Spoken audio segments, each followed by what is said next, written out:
Translated by Bhikkhu Bodhi. Suttacentral.net and suttas.com. DN for Sonadanda Sutta. Thus have I heard. Once Buddha with the company of 500 monks arrived at Kampa and resided by Gagara's lotus pond. There was a famous and well-respected Brahmin called Sonadanda living at Kampa back then, and the sutta was the conversation between Buddha and Sonadanda. Sonadanda was well respected because he was of high birth, pure descent to the 7th generation, a Brahmin scholar who was versed in mantras, accomplished the 3 Vedas, an excellent expounder of rules and rituals and natural philosophy, and have the marks of a great man. He was also worshipped by King Bimbisara and by Brahmin Pakharasati. Sonadanda heard of Buddha's arrival at Kampa and knew he was a great teacher who taught the Dhamma that is lovely in its beginning, lovely in its middle and lovely in its ending. So he decided to pay a visit to the Buddha. The rest of the Brahmins, knowing this, advised him not to, as this will result in his reputation to drop and that of ascetic Gotama, Buddha, to increase. They said Buddha should visit Sonadanda instead. However, Sonadanda replied, the ascetic Gotama, Buddha, is well born on both sides of pure descent to 7th generation, just like him, from a leading Kshatriya family. His father was none other than King Suddhodana. He gave up all his luxury life, shaved his hair, donned on his robe and went forth into a homelessness life from the day he renounced. He is handsome, virtuous and teachers of many. He taught the Dhamma far and wide, which include law of Kama, dependent origination, 4 noble truths and noble eightfold path. Many thousands of devas, kings, and laymen had taken refuge in him. Buddha was a fully enlightened arahant, perfected in knowledge, bearing the 32 marks of great man, dignified, an exemplary teacher who was well respected by many. King Bimbisara of Magadha, King Pasenadi of Kosala and the famous Brahmin Pakharasati have gone to Buddha for refuge. We should treat him as a guest of Kampa, therefore it is more appropriate for me to visit him rather than the other way round. So Brahmin Sonadanda decided and set forth to visit ascetic Gotama, Buddha. On his way, he thought, if I ask an unfitting question, the rest of the Brahmins will despise me. That will affect my income and reputation. If my answer to Buddha's question is not satisfying, the Brahmin company will despise me. If only Buddha asked me a question I am well versed in, like the Vedas, then I'm sure I can give a satisfying answer and maintain my reputation. Buddha could read his mind and knew he was worried. He decided to ask Sonadanda something he will be well versed in to ease his worry. He asked Sonadanda, by how many qualities do Brahmins recognize a Brahmin? What determines a true Brahmin? Sonadanda thought, now I can give Buddha a satisfying answer. He replied, by 5 qualities, a Brahmin is recognized. They are, 1. He has a good appearance, pleasing and handsome. 2. Well versed in mantras and rites/rituals. 3. He should be wise and knowledgeable. 4. He is of high birth, well born on both parents' side of pure descent to 7th generation. 5. He should be virtuous. Then Buddha asked him back, if one of the 5 qualities were omitted, can one be recognized as a Brahmin with just 4 of these qualities? Sonadanda replied, yes, it is possible.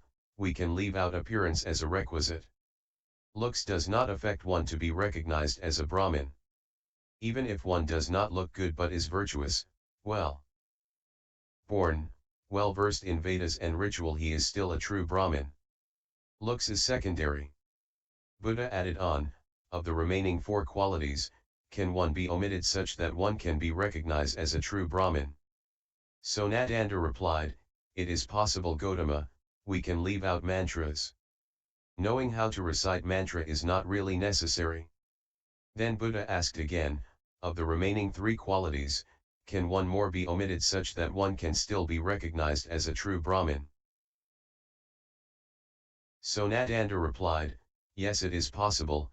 We can leave out birth, as it does not matter.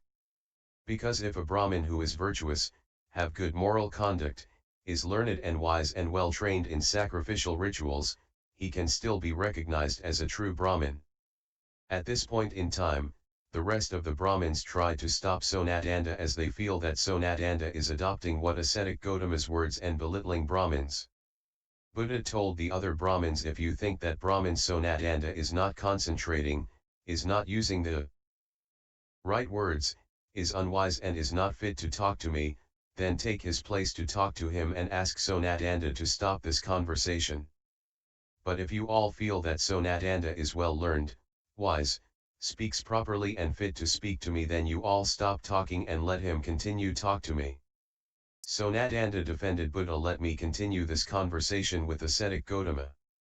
Do not say that I am belittling appearance, mantras, or birth of Brahmins. I shall explain further using my nephew Angaka as an example. Angaka is handsome, well born on both sides and well versed in mantra trained by myself. But if he were to be immoral and conduct unwholesome deeds like taking life, stealing, conduct adultery, tell lies and take strong intoxicants, then would his good looks, high birth, and mantras profit him at all? It is his virtue and wisdom that account for his Brahmin's qualities. Buddha then asked Sonadanda, so if we were to omit one of the two remaining 2 points, virtue and wisdom, can one be truly called a Brahmin? Sonadanda replied, no, ascetic Gotama. This is because wisdom is purified by morality, sila, and morality is purified by wisdom.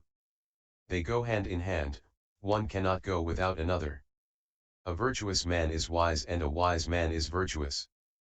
The combination of virtue and wisdom is the highest thing in the world. Buddha then asked if Sonadanda knows what is this morality and wisdom. Sonadanda invited Buddha to elaborate further on this topic. Buddha explained, a Tathagata, an arahant, a fully enlightened Buddha has arisen in this world and endowed with conduct and wisdom, he taught the Dhamma to the humans and Devas the path to end suffering, which is the noble eightfold path to Nibbana.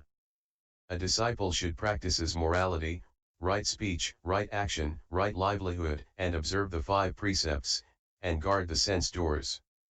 The 5 precepts refer to abstinence from killing, abstain from lying, abstain from stealing, abstain from intoxicants and abstain from sexual misconduct.